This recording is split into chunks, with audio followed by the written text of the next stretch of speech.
Class 12th mathematics 13 chapter है। तो इसमें देखो ऐसा है ना कि क्लास 11th के कुछ कुछ चैप्टर तुम लोगों को आने चाहिए। ऐसा नहीं है कि क्लास 11th को पूरी तरह से भूल जाओगे और 12th बड़े आराम से निकल जाए। कुछ चैप्टर्स में काम चल जाएगा बट ज़रूरत पड़ेगी। तो मैं सबसे पहला जो चैप्टर होगा रिलेशन एंड फंक्शन, इसके लिए प्री रिक्वेस्ट क्या है, मतलब कौन से चैप्टर तुमको 11th के ज़रूरी हैं आना। तो आपको थोड़ा बहुत आइडिया होना चाहिए सेट्स का, चैप्टर 1 जो था 11th का, और रिलेशन फंक्शन जो चैप्टर 2 था वो थोड़ा सा अच्छे से आना चाहिए, क्योंकि उसी का थोड़ा सा एडवांस वर्जन यहाँ पढ़ने वाले हो। जैसे यहाँ पे टाइप्स ऑफ रिलेशन देखोगे तो भाई रिलेशन के टाइप पढ़ने से पहले ये तो पता होना चाहिए ना रिलेशन होता क्या है, ठीक है। इसके बाद सेकंड चैप्टर जो आएगा वो है इन्वर्स ट्रिग्नोमेट्रिक फंक्शन। इसके लिए थोड़ा ट्रिग्नोमेट्री का अच्छा खासा आइडिया होना चाहिए, मतलब एकदम पूरा 11th वाला ट्रिग्नोमेट्री नहीं भी आता तो चलेगा, बट एटलीस्ट कि भाई साइन फंक्शन होता कैसा है, ग्राफ कैसा होता है, थोड़ा थोड़ा आइडिया होना चाहिए, तभी उसके इन्वर्स फंक्शंस को एनालाइज आराम से कर पाओगे। फिर ये नेक्स्ट दो चैप्टर्स आएंगे मैट्रिक्स डिटर्मिनेंट, ये थोड़े से नए हैं तो इसमें अगर पूरा कुछ पीछे का नहीं भी याद है तो चलेगा। तो मैट्रिक्स चैप्टर में क्या देखोगे कि कलेक्शन है, उसको अगर एक ऑर्डर्ड मैनर में रखा जाए तो वो एक मैट्रिक्स फॉर्म करता है। फिर हम लोग उसमें मैट्रिक्स का इन्वर्स देखेंगे, मेन तो यही है, और कुछ मैट्रिक्स पे छोटे मोटे ऑपरेशंस और कुछ एलिमेंट्री ट्रांसफॉर्मेशन सीखेंगे। फिर नेक्स्ट चैप्टर हमारा हो जाएगा डिटर्मिनेंट, मतलब मैट्रिक्स के जो एजेस हैं उसको हटा देना एक तरीके से और उससे एक वैल्यू कैलकुलेट करके लानी है, तो वो देखेंगे। फिर उसकी कुछ प्रॉपर्टीज़ देखेंगे और फिर प्रैक्टिकल यूजेस भी आपको देखना है, मतलब कि आप साइमल्टेनियस लीनियर इक्वेशंस को यूजिंग डिटर्मिनेंट एंड मैट्रिक्स कैसे सॉल्व कर सकते हो, जिसको क्रैमर्स रूल बोलते हैं, बट आपको बुक में नेम के साथ नहीं आएगा, बट सवाल वैसे ही सॉल्व करते हो, मेथड वही है।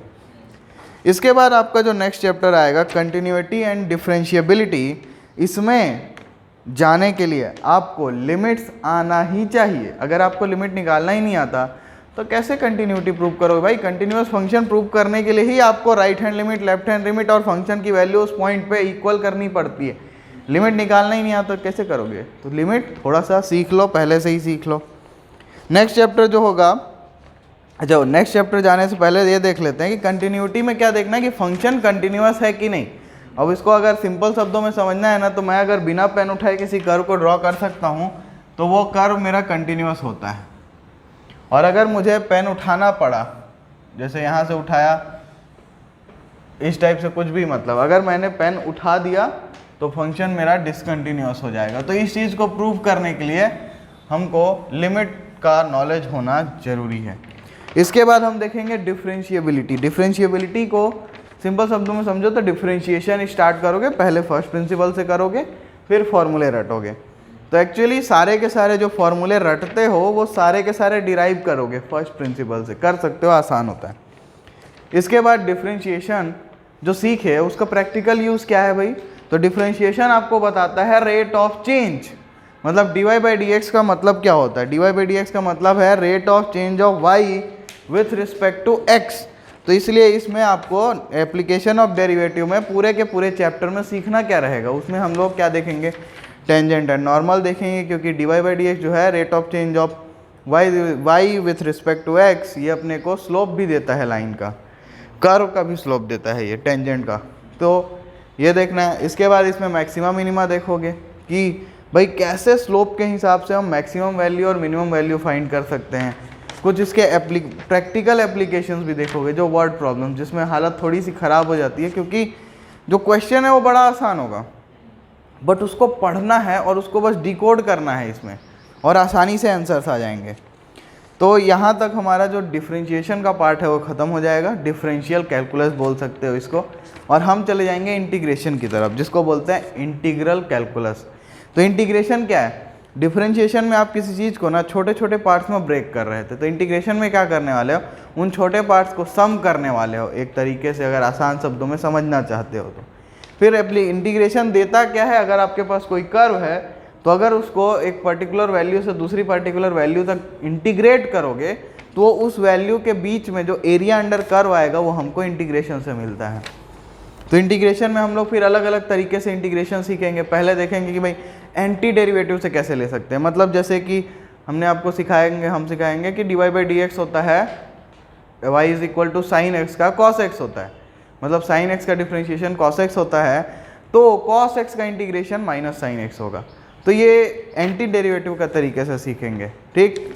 इसके बाद फिर सब्सटीट्यूशन मेथड आएगा, फिर थोड़े से और एडवांस करोगे उसमें तो पार्शियल फ्रैक्शन एक्सपेंशन आ जाएगा, फिर और करोगे तो आप चले जाओगे डेफिनेट इंटीग्रेशन। अब डेफिनेट इंटीग्रेशन में क्या होगा, अभी तक जो इंटीग्रेशन आप करोगे उसमें आप लोग लिमिट यूज़ नहीं करोगे, मतलब वैल्यू नहीं मिलेगी आपको इंटीग्रेशन के बाद एक फंक्शन मिलेगा, इनडेफिनेट इंटीग्रेशन करोगे।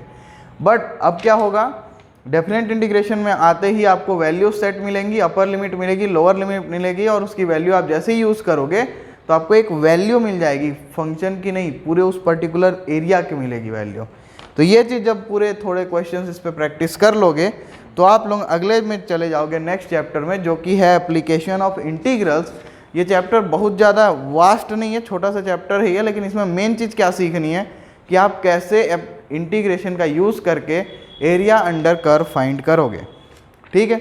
अब डिफरेंशिएशन इंटीग्रेशन जब आपको आ चुका है तो हम पहले तो सिंपल इक्वेशन सॉल्व करना सीखे थे ना, इस टाइप का कि x + 2 = 0, या क्वाड्रेटिक सीखे थे x² + 2x + 3 = 0। बट अगर मेरे पास कुछ इक्वेशन हो जो समथिंग dy/dx + e⁻x = 0, इस टाइप का कुछ इक्वेशन हो, मान लो e⁻−x ले लो, तो इस टाइप के इक्वेशन को भी सॉल्व किया जा सकता है। और इस इक्वेशन में अगर डिफरेंशियल टर्म है तो इसका मतलब ये डिफरेंशियल इक्वेशन है, जो अपना नया चैप्टर रहेगा। तो इस चैप्टर में हम डिफरेंशियल इक्वेशन को पहचानना सीखेंगे, उसके ऑर्डर, उसके डिग्री की वैल्यू निकालेंगे, मतलब बहुत सिंपल सी चीज़। और उसके बाद हम लोग इनको सॉल्व करने के अलग अलग मेथड्स देखेंगे, जैसे कि वेरिएबल सेपरेबल देखेंगे जो मेन है, वेरिएबल सेपरेबल के बाद हमको होमोजीनियस देखना है, होमोजीनियस के बाद हमको लीनियर डिफरेंशियल इक्वेशन देखना है कि एक पर्टिकुलर फॉर्म होता है जिससे बड़े आसानी से अपन इंटीग्रेट कर सकते हैं। और मगर मेरे पास टाइम मिला तो मैं आपको एग्जैक्ट भी सिखा दूंगा, एग्जैक्ट इंटीग्रेशन जो होता है, मतलब एग्जैक्ट डिफरेंशियल इक्वेशन। ये थोड़ा सा नया रहेगा बट कोशिश करते हैं कि ये भी कवर हो जाए इसमें। तो यहाँ तक हम लोग इंटीग्रेशन का पार्ट कंप्लीट कर लिए हैं, और इंटीग्रेशन डिफरेंशिएशन के बाद हम लोग चले जाएंगे कुछ ज्योमेट्रिकल थिंग्स में, जैसे कि आप लोग स्टार्ट करोगे वेक्टर अलजेब्रा। इसमें सीखेंगे कि वेक्टर क्या होता है। वैसे तो क्लास 11th में मैथमेटिकल टूल्स में इसका बेसिक सिखाया गया था, बट यहाँ पे हमको थोड़ा सा उस पर रिग्रेस एनालिसिस करनी है, मतलब उसके थोड़े से कॉम्प्लेक्स प्रॉब्लम सॉल्व करने हैं कि कैसे कैसे अलग अलग, मतलब दो वेक्टर्स के बीच में एंगल कैसे निकाला जा सकता है, वेक्टर में डॉट प्रोडक्ट क्रॉस प्रोडक्ट क्या होता है, उसकी प्रॉपर्टीज़ क्या होती है, उस पर कैसे कैसे क्वेश्चन सॉल्व कर सकते हो। अब अगर वेक्टर अच्छे से आ गया ना तो जो नेक्स्ट चैप्टर है 3D ज्योमेट्री, वो बहुत आसान होने वाली है, क्योंकि वेक्टर के ही कॉन्सेप्ट यूज़ करने हैं। 3D ज्योमेट्री में पहले तो आप लाइन के इक्वेशन देखोगे, लाइन के बीच में एंगल देखोगे, लाइन के बीच का डिस्टेंस देखोगे, लाइन का डिस्टेंस पॉइंट से देखोगे। यही सब छोटी मोटी चीज़ें हैं, ये लगता हार्ड है बट अगर एक बार समझ जाओगे तो बहुत आसानी से समझ में आ जाएगा। उसके बाद 3D ज्योमेट्री के बाद, मतलब 3D ज्योमेट्री में ही सेकेंड जो पार्ट स्टार्ट होगा वो होगा प्लेन का। तो प्लेन, जैसे ये एक प्लेन है, इस तरीके से एक प्लेन होता है। अब इसका इक्वेशन हमको देखना है, अलग अलग फॉर्मेट में कौन कौन सा इक्वेशन लिखा जा सकता है। जैसे स्ट्रेट लाइन के लिए 11th में लिखे थे उसी तरीके से, जैसे लाइन का भी वेक्टर फॉर्म में लिखेंगे उसी तरीके से। अब ये एक प्लेन है ना, तो इसका एक नॉर्मल वेक्टर होता है। तो एक प्लेन का एक ही नॉर्मल वेक्टर हो सकता है, मतलब जो डायरेक्शन होगी नॉर्मल वेक्टर की वो एक ही होगी, क्योंकि अगर ये वेक्टर है, ये प्लेन है, तो इससे जो भी परपेंडिकुलर होंगे ना वो सारे इसी डायरेक्शन में पॉइंट करने वाले हैं। तो अगर मैं यूनिट नॉर्मल वेक्टर की बात करूं और उससे मैं जो भी एनालिसिस करने वाला हूं ना, अगर मान लो मुझे इस प्लेन और ये दूसरा प्लेन है, इन दोनों के बीच का अगर मुझे एंगल निकालना है तो मैं क्या करूंगा, इन दोनों के नॉर्मल वेक्टर्स को बीच का एंगल अगर निकाल लूँगा ना तो वो सेम एंगल ही मिलेगा। तो इस तरीके से हम लोग अगर वेक्टर को अच्छे से पढ़ें तो 3D ज्योमेट्री भी बड़े आराम से बन जाएगी। इसके बाद जो नेक्स्ट चैप्टर है वो है लीनियर प्रोग्रामिंग। लीनियर प्रोग्रामिंग में क्या है, हम लोग कंस्ट्रेंट सीखेंगे, मतलब जैसे अभी तक आप लोग सिंपल लीनियर इक्वेशंस को प्लॉट करते आए हो ना, like 2x + 3y = 5, x + y = 7। अब इसको अगर प्लॉट करते हो तो ये दो लाइंस मिलती हैं, कुछ ऐसी जो भी मिलेंगी, और वो एक पॉइंट पे मीट करती हैं, और ये इसका सोल्यूशन होता था।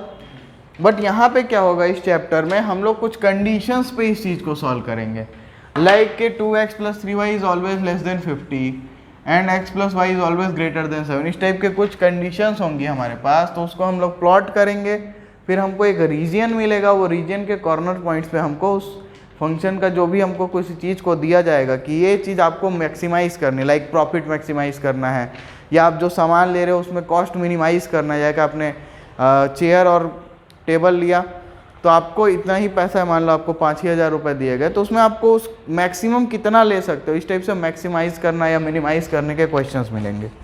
तो ये लीनियर प्रोग्रामिंग हो जाएगा। लीनियर प्रोग्रामिंग के बाद जो नेक्स्ट चैप्टर हमारा स्टार्ट होगा, लास्ट चैप्टर है वो है प्रोबेबिलिटी। इसमें 10th में प्रोबेबिलिटी पढ़े थे, फिर 11th में पढ़े, 11th में था नहीं था हल्का फुल्का था।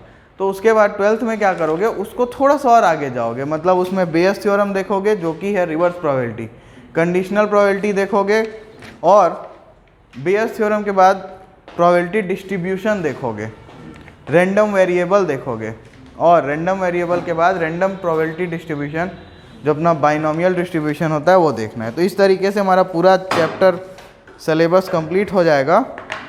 और क्लास 11th में जो बेसिक आपको आना चाहिए, तो आपको सेट रिलेशन फंक्शन बेसिक आना ही चाहिए, ट्रिग्नोमेट्रिक आनी ही चाहिए, उसका कोई इलाज नहीं, क्योंकि वो फिजिक्स में भी ज़रूरत है, हर जगह ज़रूरत पड़ेगी। उसके बाद लीनियर इनइक्वालिटी थोड़ा बहुत आना चाहिए, लीनियर प्रोग्रामिंग में यूज़ होगा, इसलिए परम्यूटेशन कॉम्बिनेशन का बहुत बेसिक आना चाहिए, बहुत ज़्यादा डिटेल नहीं, लेकिन एक हल्का फुल्का आइडिया होगा तो प्रोबेबिलिटी बनाना आसान हो जाएगा। बाइनोमियल थ्योरम को बस एक्सपेंड करना तुमको आना चाहिए, बहुत ज़्यादा डिटेल में नहीं, लेकिन काम चलाऊँ। इसके अलावा स्ट्रेट लाइन थोड़ा बहुत, कोनिक सेक्शन का एक गुड आइडिया होना ज़रूरी है, लेकिन इसमें क्यों, क्योंकि हम लोग जब एप्लीकेशन ऑफ इंटीग्रल्स पढ़ेंगे तो उसमें हमको एरियाज निकालने होंगे।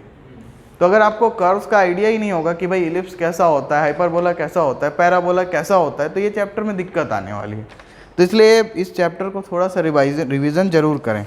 उसके अलावा इंट्रोडक्शन तो सीधी ज्योमेट्री जो चैप्टर नंबर जो भी है ये, इस चैप्टर में हमने सेक्शन फार्मूला और लाइन डिस्टेंस फार्मूला सीखा हुआ है ना, तो इसको भी रिवाइज करके आएंगे। लिमिट डेरिवेटिव की तो ज़रूरत पड़ेगी ही, क्योंकि जैसे ही आप कंटिन्यूटी चालू करोगे उससे पहले लिमिट डेरिवेटिव आना चाहिए अच्छी तरह से।